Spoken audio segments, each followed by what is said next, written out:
People impacted by the flood are now asking themselves, what do I do now? CBS 8's Shannon Handy is working for you. To get some answers, she joins us live as well from Mountain View. Shannon.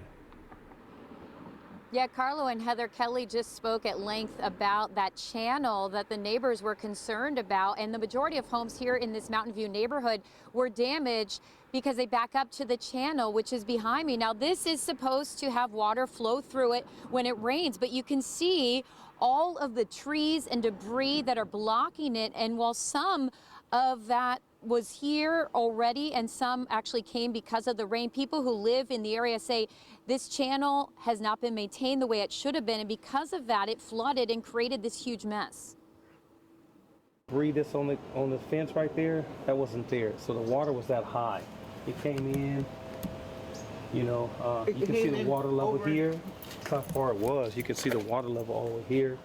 But this backyard had a lot of things that were dragged. The water was so strong that it pushed everything this way, and it broke the gates down here. That's how strong that water was.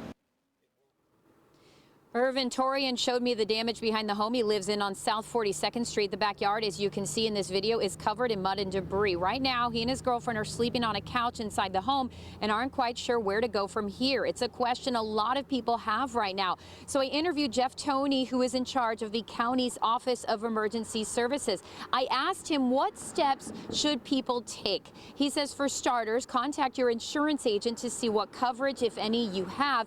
Next, complete a survey on alertsandiego.org. Using that information, the county can better assess the damage and use it to apply for state and federal funding. Finally, if you need food, supplies, or a place to stay, contact the Red Cross. They're the ones in charge of the shelter over at Lincoln High School. Tony says, unfortunately, there's no direct funding readily available to give to people right now, but says they are working with their network to see who can offer help as soon as possible. Could there be financial assistance available to residents at some point?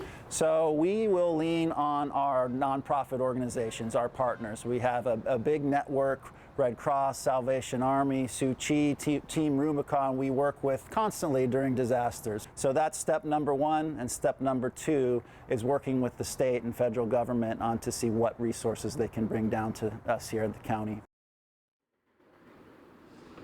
And in that video, you just saw some red dots on a screen. Those are some of the homes that were damaged throughout the county in this incident. And the only way the county knows for sure what was damaged is if people go online and do that survey. We do have a link at cbs8.com. Just click on the help button. Jeff Toney tells me we have a better chance to get state and federal funding if more people fill those surveys out. Heather and Carlo? And Shannon, people need that money now. You mentioned that state and federal funding. So what's the process to get their hands on any of that money? Is it a difficult one? How long is it going to take to get that money to them? Yeah, unfortunately, Carlo, this is not a fast process, and Jeff Toney says he shares in the frustration with these people. I kept pushing him, when will people get assistance? They need it now. They're sleeping on their couch. They don't know where to go.